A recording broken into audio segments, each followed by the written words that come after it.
Today is March 3rd, 2008.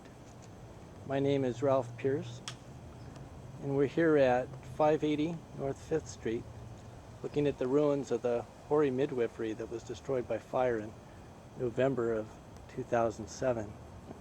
In about 1914, Josiah Chase, a local farmer who owned this property, purchased 2 portable classrooms from the Grant Elementary School and had them moved to this location. The classrooms, which had been built in about 1905, were then joined end to end and then remodeled to create this house.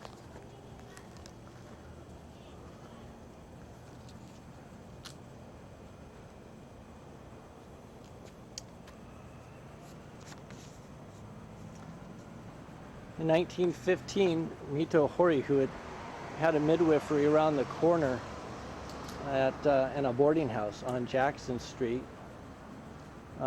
moved her practice to this house. Mito and her husband, Minokichi, had 2 daughters, Nadaye, May, and Alice.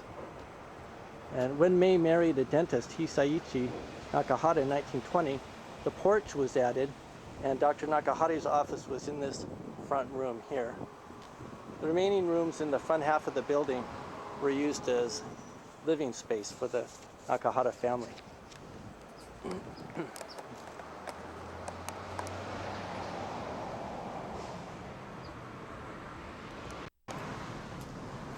That begins when you walk in the front door, ran the entire length of the building, 120 feet.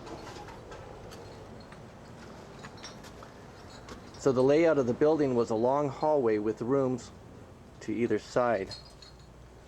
So this here was what remains of the dentist office. In later years, realtor Ed Morioka owned the building, and he had his realty office in the front here. More recently, this has been used as a boarding house.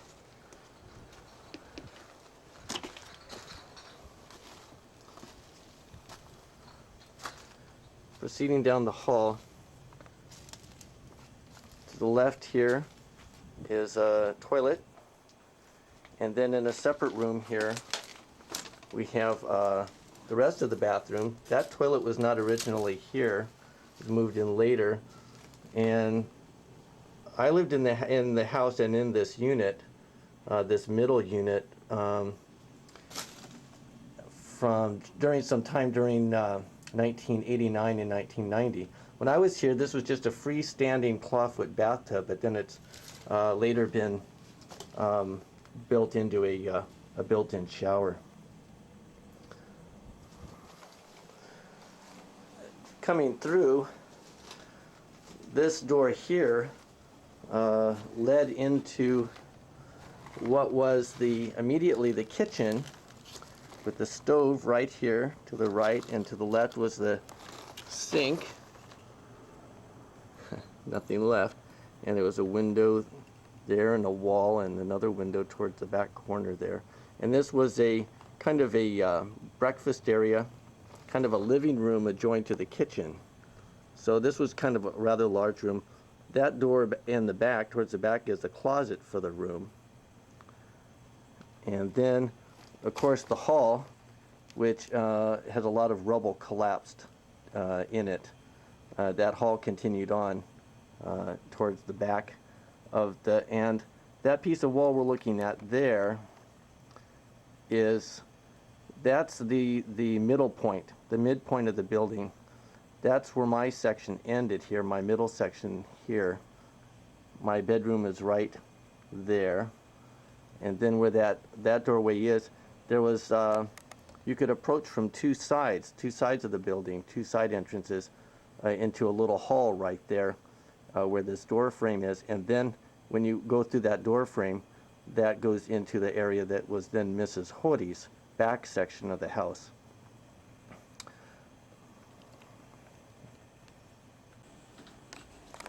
Now, back in the this front area that was used as a realty office for Ed Morioka.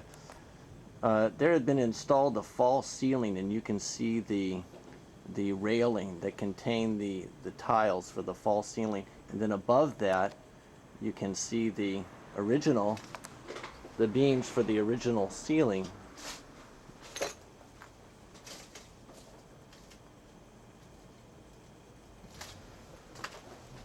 Going to the back of the office here,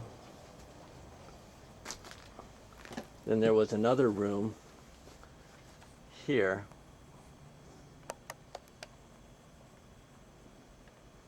Another small room. Coming back outside, there's a pathway here, and Yone Ishikawa, in an oral history, describes walking along this pathway here on the left side of the house, walking past the Dr. Nakahata's office, the outside, the small restroom, and the bathroom window. Walking along the walkway to, here's the porch steps that would lead to a little screen porch that's been demolished. And walking up these steps, a teenage Yone Ishikawa would then walk through a door that was right about here, through this room, and through the doorway, I guess the doorway that was about here, and then into this small hall area. There's the entrance from the other side, and then she would walk through this door here into the back part of the house, which was Mrs. Hori's domain. We saved a couple of doors for the museum, one of which, that's a pretty wide doorway. I have the measurements. I'm not sure. I think the doorway that we have, one of the doorways at the museum, it had glass in it. And I recall coming back through this is about where my back door, well, let's see. This was my bedroom here. And there was another door on this side that had a glass window, because I could see into this room here. And so I believe that door that we saved may have been from here. It had been removed and stored in a pile in the back, and that's why we were able to save it. I was thinking at one point it might have been the door for Mrs. Hori's primary entrance here, but that looks a little too wide. It looks too wide. This door was very wide, and the door from Mrs. Hori's kitchen over here into her side porch was also very wide. Well, you can see the frame of that door right here. That's an extremely wide door. So from here, we're looking into what had been my bedroom here. I have one or two photos of this room somewhere. And then into Mrs. Hori's. I guess we'll just go ahead and climb right over here. Watch out for nails. Okay. So this was Mrs. Hori's, well, one of her rooms. I'm not exactly sure if this was a front room but this was her kitchen. In fact, you can see it was still being used as a kitchen, of course. And I understood that from the previous tenant that there were cabinets in here numbered 1 through 10 that supposedly Mrs. Hori had organized her foodstuffs for boarders or whoever. And this is looking into the side porch, through the side kitchen door, into a side porch area, which which remains barely.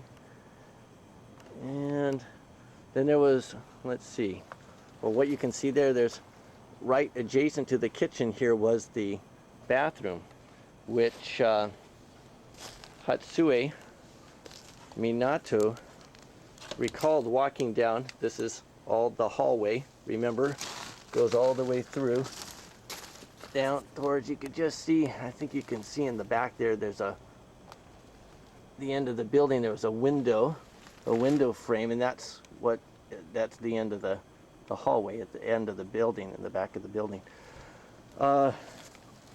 Hisaichi recalled walking right here and looking into this room and seeing a lot of medical equipment, a very sterile room. She described it as a very sterile looking room with medical equipment hanging on the walls. You can imagine, maybe these were some of the walls here where the equipment was hung. And so she said it really gave a feel of a medical kind of a building. And she also recalled seeing a bathtub in that room, so we know it was this room, the bathroom. There was a clawfoot tub right here, which I pulled out a couple of months ago. I was able to remove it and then end over end it and right through what used to be a window there. Got it outside and out, and then didn't have another home for it, so I took it home. It's in my backyard now. So this is the bathroom with a little window looking out to the side porch, or I assume it's a window. Well, yeah, it has hinges. And then there was a long window here, and then looking into another room. So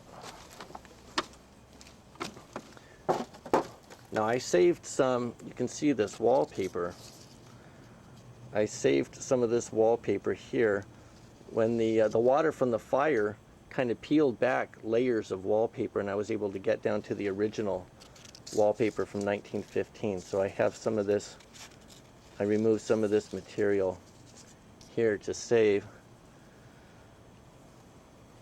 Then we have another, right here there was a wall, and then we're looking into another room here.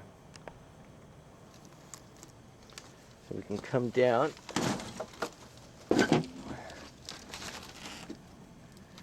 Here's that room, caved in roof. And there's another door here. We were looking into this room a moment ago. And then moving right along. Now here's another room here. Some of these rooms were used for recovering mothers. And then some of the rooms, I believe more towards the back, were used for the Horis themselves. Minokichi and Mito, their daughters Nadaye, or May, and Alice.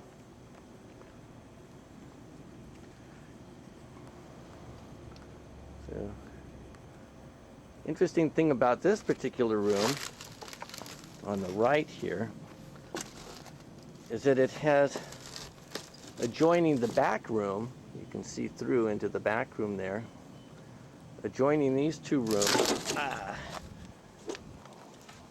are these double doors.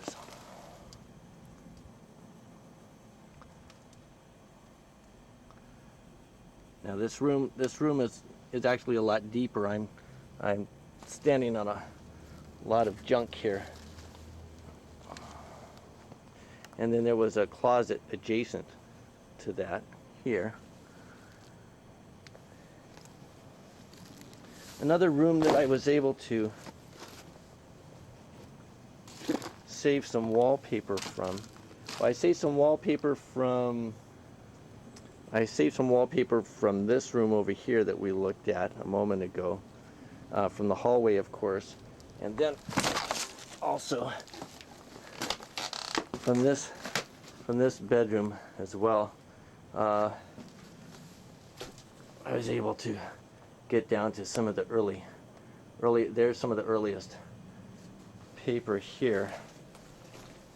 There are actually several layers, as you might imagine, and then this final layer here on the actual paper, the construction paper or building paper, and then underneath just bare wood.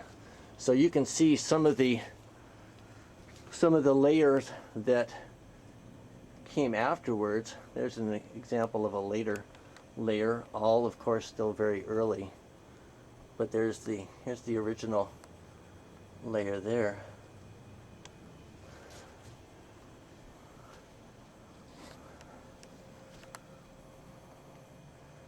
There's a closet.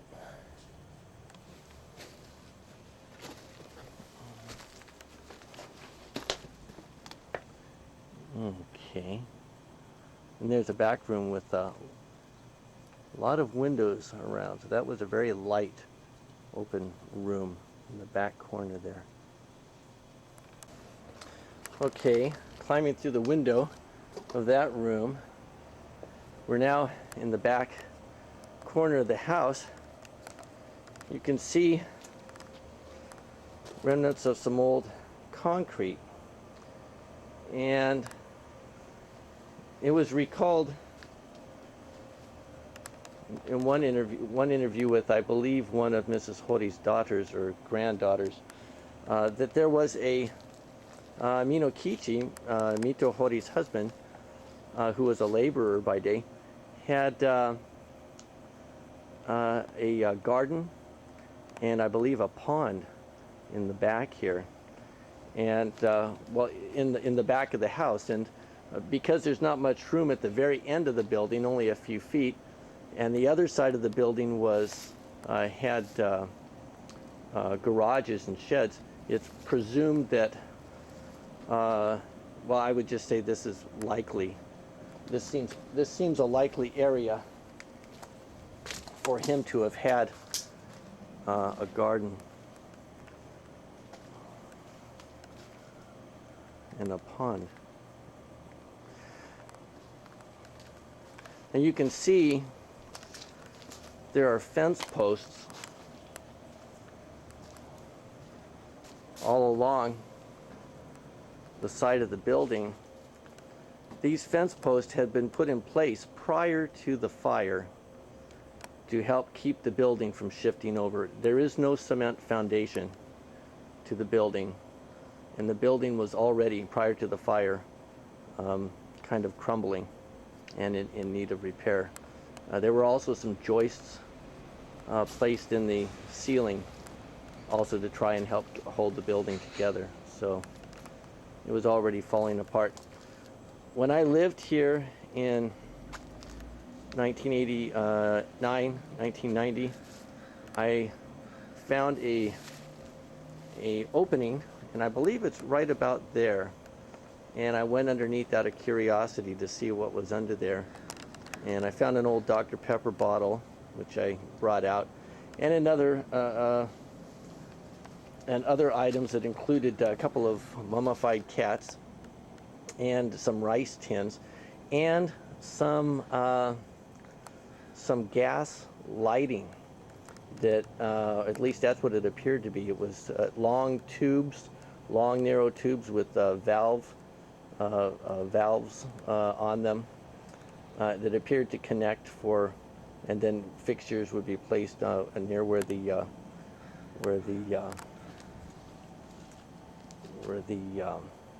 valves were for lighting. And it just looked like, and there were just a big, huge pile of them, and it looked like they had been removed and tossed underneath when the building was converted to electricity. So at least that's what it appeared to be to me. And I left those there, and I'm sure they're under there now, but it's not safe at all to go under. So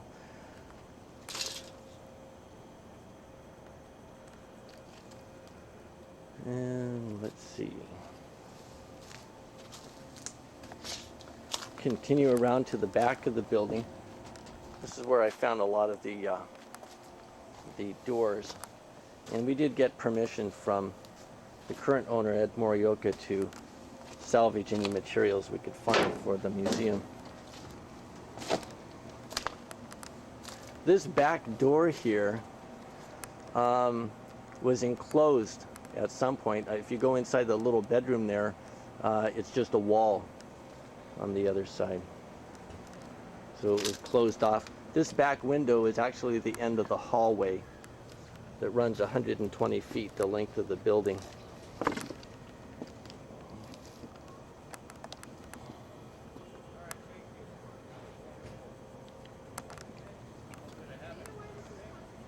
This room here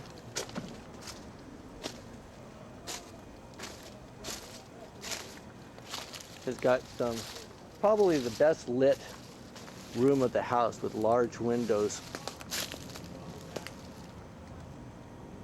on two sides. And along here was the driveway.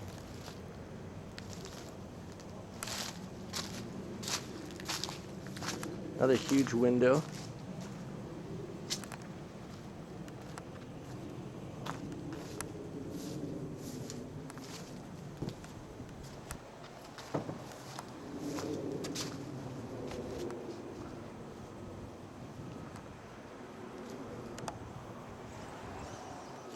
This is a side entrance.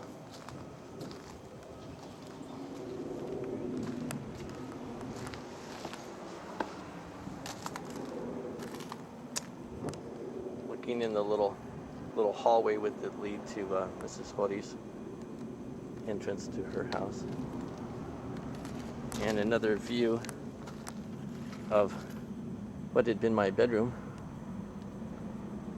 There's a closet right in the back there, right there. Looks a little different.